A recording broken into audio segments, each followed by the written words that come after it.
Hello to all my lovely nerds and nerdettes of the interwebs. My name is Brian, and this is God Save the Nerds, your source for all things nerd news. So before I begin the show today, everybody, I want to give a quick thank you to everyone who took the time to go ahead and subscribe to my channel over the last week. You guys are absolutely amazing, and you're definitely the reason why I stick around here on YouTube doing what I do. So again, thank you so much, everybody, for the continued love and support. I definitely think you guys are going to be doing the right thing here by supporting me, and in return, I'm going to be providing you that quality content you oh so crave. So again, thank you everybody, and let's move on over to our first story of the day. And that's going to be brought to us by our friends over at Evolution 2016. Now, for those of you who aren't familiar with Evo, it is one of the biggest fighting game tournaments over here in America. And frankly, there's a lot of games on debut here, and people literally come from around the globe to compete in these tournaments. Now, this particular story happens to revolve around the Ultimate Marvel vs. Capcom 3 tournament section of the tournament itself. Now, at the awards ceremony there, Chris G had overtaken Kane Blue River as the Evo champion for 2016.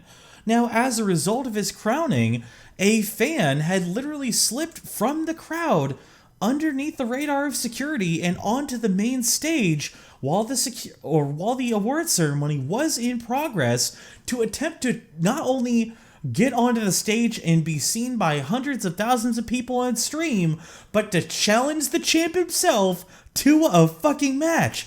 Can you believe the cojones on this guy? Like, oh my goodness, he was literally this African-American guy, completely shirtless, controller in hand, looking at this guy like, you wanna go, motherfucker? Like, come on. This guy was insane here, my goodness. And luckily for everyone on the stage, he was hauled off by both police and security, but not before giving some final words to the champ as he was being taken away. Now, according to Chris G, who is the champion's official Facebook page, or sorry, rather his Twitter, I apologize, he was quoted saying, "I can't leave or I'm not done until I beat him." So this guy was on a mission to be sure, and frankly, oh my god, I can't believe this happened, really. I mean, how could security be so fucking blind that they literally didn't see this shirtless guy running through the crowd to get onto the stage?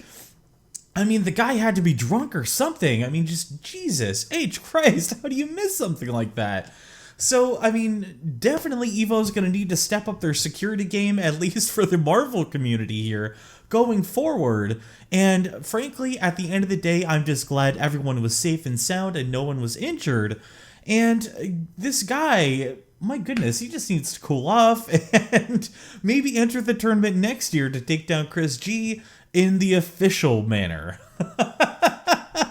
My goodness. So with that said, let's move on over to our second story of the day, which is a bit more cinema newsy. It's going to be brought to us by our friends over at Disney and Star Wars.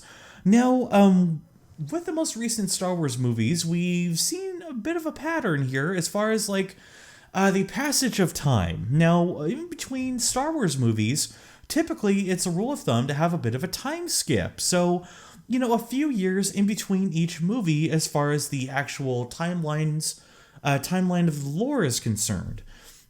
Now, for example, we have the time skip between Episode 3, Revenge of the Sith, and Episode 4, A New Hope. So there's, you know, literally decades of time passing.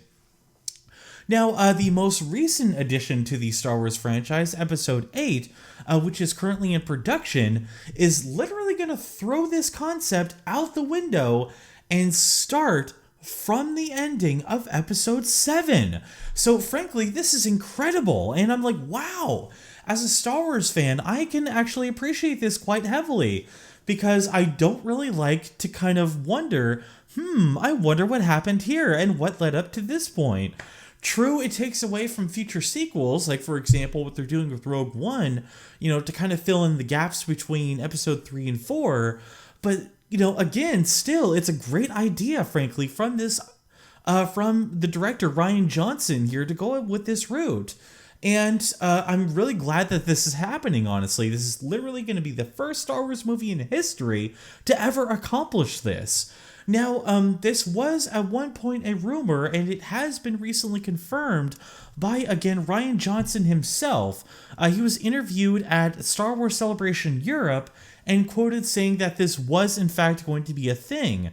Now, just to kind of give you guys a reminder here, Star Wars Episode 8 is set to come out in December of next year, so definitely keep an eye out for this movie here, guys, and if there's any more additional updates, you guys are going to be the first to know, and that is a promise.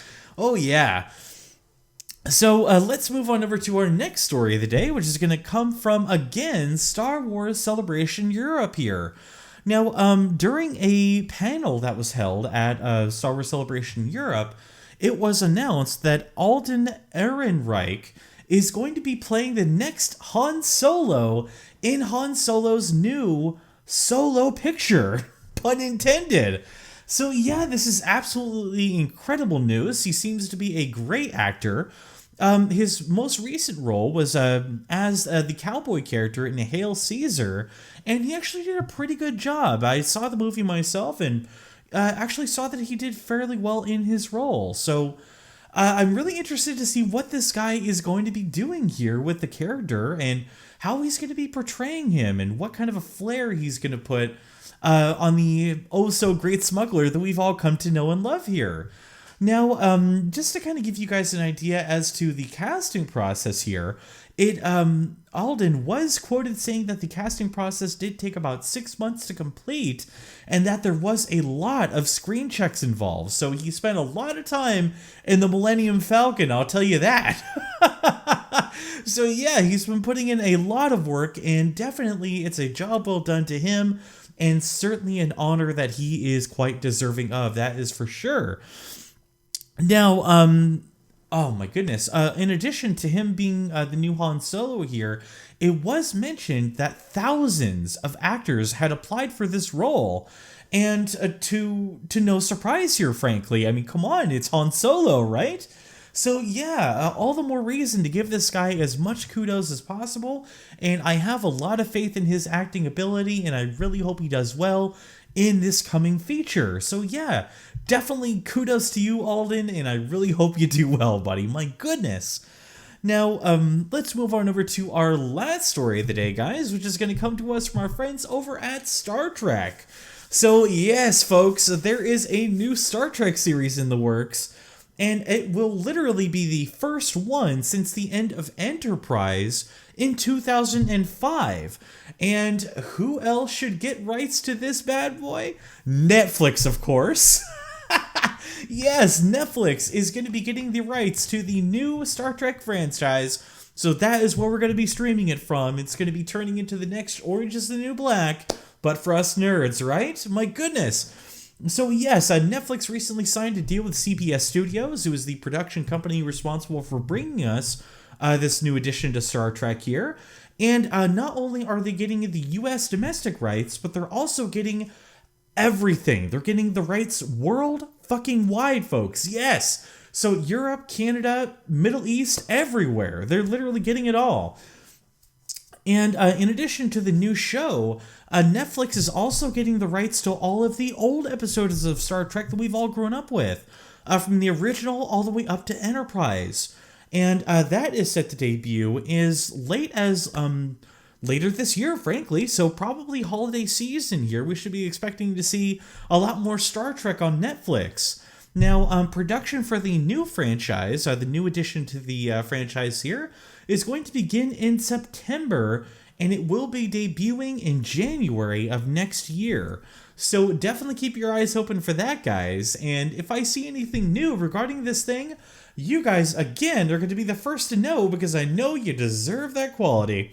So, thank you so much, everybody, for tuning in. I really hope you guys enjoyed the show, and if you guys did, be sure to go ahead and smash that like button and let me know what you liked in the comment section below.